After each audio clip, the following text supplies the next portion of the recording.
know things aren't gonna be good forever in my life all the time, but I'm done feeling this doom. Like, I can't feel this doom anymore. It just feels too hard. It's too much work. I just don't know if I can do it.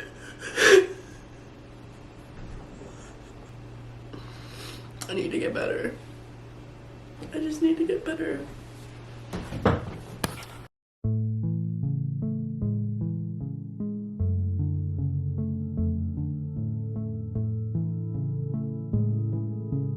The thing about healing is it's never linear. Life always has a way of making it seem like you've made no progress at all. The perfect way to describe it for me is that I feel like I've been stuck in gear for so long. And now that I have more stability, it's time for me to unpack all that trauma, and it weighs down heavy on me every day. I guess I wanted to show you guys what 3 days of a healing process looks like for me, and hopefully inspire you guys to do the same. I'm having a really tough week mentally, and I have a nice luxury of my dad living on this ranch. It's about 2 hours away from LA. I like to think of it like the Hannah Montana movie. When LA gets a little bit too much, I'm forced out here. There's a lot of animals on this ranch. Starting with the chickens, we have to gather eggs for breakfast. So I have a weird fear of chickens. So let's see how this goes. That's what we're going to do. She's flying through the air. She's the dust upon the sill. Okay, let's see what these chickens are up to. Hello, chickens. They're huge. Oh no.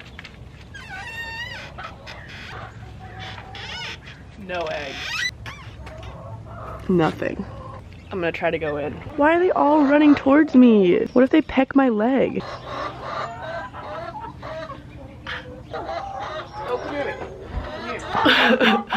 I hate this. This is so scary. I think I see an egg. Yay! 2 eggs! I'm sorry, I'm taking your egg. Too close. That was a fun experience, but now I got eggs. I think the scariest thing for me is to think that what I'm feeling is eternal, that it will never go away, that it's something I'm gonna have to deal with for the rest of my life and feel that pain forever. It can almost feel like you're trapped in brain prison. I think for obsessive people like me, you have to remember that your brain eventually does shift out of that gear. What do you think you're doing? Nibbling on my jacket. I grew up around horses my whole life. Just the smell of a horse is like my childhood. I'm not scared of being next to them. Being on them, I have trauma. There's nothing better than when a horse breathes out in your ear. No. You're so magical, Peanut. Blue jeans. I'm gonna rename you Blue Jeans for this video, okay? We hang on to patterns and habits that no longer serve us for so long because at one point in our life, they served a very important purpose. They might even have kept us safe in some way. It's instinctual for us to see those patterns as necessary for our survival. So even if you adopt healthier options, it's not one and done. It's an ongoing practice that you have to choose. So I just bought this book called Brain Lock. Free yourself from obsessive compulsive behavior. And as you guys know, I'm diagnosed with OCD, and I think this book might be great for me. So we're starting it.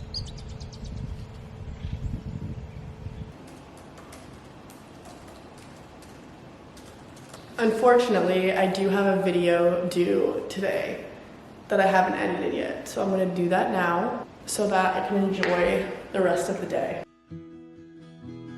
My dad read me a letter that John Steinbeck wrote to his son about love in 1958. The ending reads, quote, "And don't worry about losing. If it is right, it happens. The main thing is not to hurry. Nothing good gets away." I think there's such security in that saying, nothing good gets away. What's meant to be will be, and you just have to trust the process. But for someone who struggles with obsessive control, of course, that might not be the easiest lesson to grasp.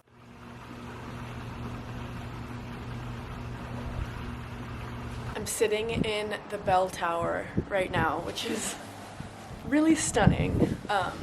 But I'm reading this book that I started. We know that OCD is related to a biochemical problem in the brain. We call this problem brain lock because 4 key structures of the brain become locked together and the brain starts sending false messages that the person cannot readily recognize as false. In other words, the brain's automatic transmission has a glitch. The brain gets stuck in gear and can't shift to the next thought. I thought that's really interesting because I feel like I wasn't able to put that into terms for a while. It's like when I talk to friends or my therapist, I'm like, I cannot stop. How am I supposed to distract myself enough to think about something else? Like my brain has already decided that's what I'm gonna do and I'm gonna do it, you know? And I think that's the scariest part of my OCD and like obsessive thinking is it feels so eternal in my brain. It's like, okay, this is doom, this is the rest of the day, when it's not a normal feeling, and I didn't know that it's not normal. And they're saying in this book that you can train your brain and physically change the way your brain works, so I'm hoping this book changes my life.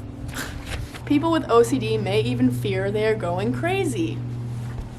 Yep. Yet, until they learn the 4-step method, they are unable to stop themselves from responding to the brain's false alarms. I imagine the 4-step method is the answer to all my prayers.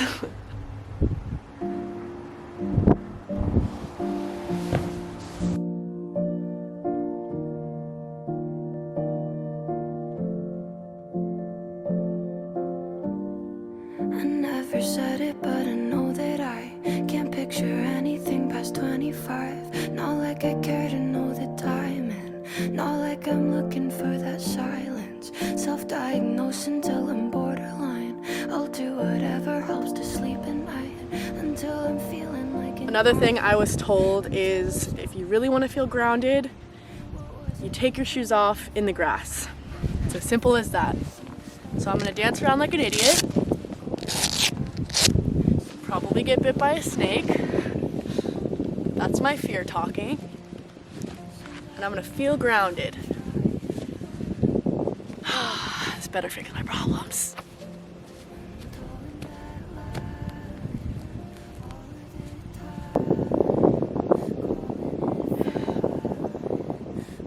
It actually feels pretty great. I feel like a free spirit.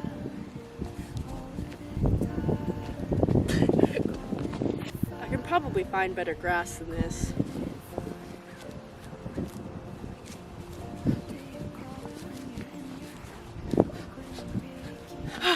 Do a little modern breathing.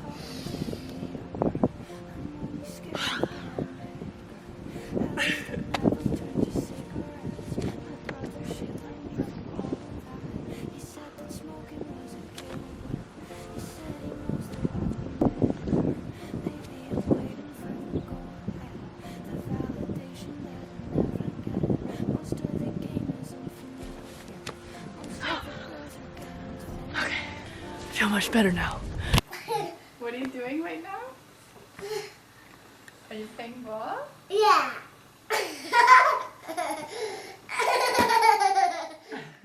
I think the best form of healing for me is looking back at old videos and just remembering that golden little girl that I was, full of laughter, always smiling. I wasn't worried about the future or the past. I was just fully present. I didn't know my parents would get divorced when I turned 13. I didn't know during the most developmental years of my high school I would be living with my dance teacher or in friends' guest rooms. I didn't know I would have to fully support myself by 18. I didn't know I would choose a career path that would make me hate myself and my body every single day. But that's how life is. That girl also didn't know that at 22 she would be living in a house she worked for, driving her dream car, having her dream dog, working with brands that she would save up all her money to buy. I could sit here and think, how could I let this little girl turn into this? But the truth is, all of the amazing gifts in my life would never have happened if I didn't go through all those things that I did. Society and technology wasn't built for you to live an easy and happy life. Our nervous system wasn't built to scroll TikTok for hours or compare ourselves to face-tuned images online. I think the purpose of life is connecting back to that inner child. I'm gonna go through much worse things in my life, I'm sure, but I find comfort in knowing that I have the strength in me to heal. So I guess my message is to trust the process. Nothing good gets away.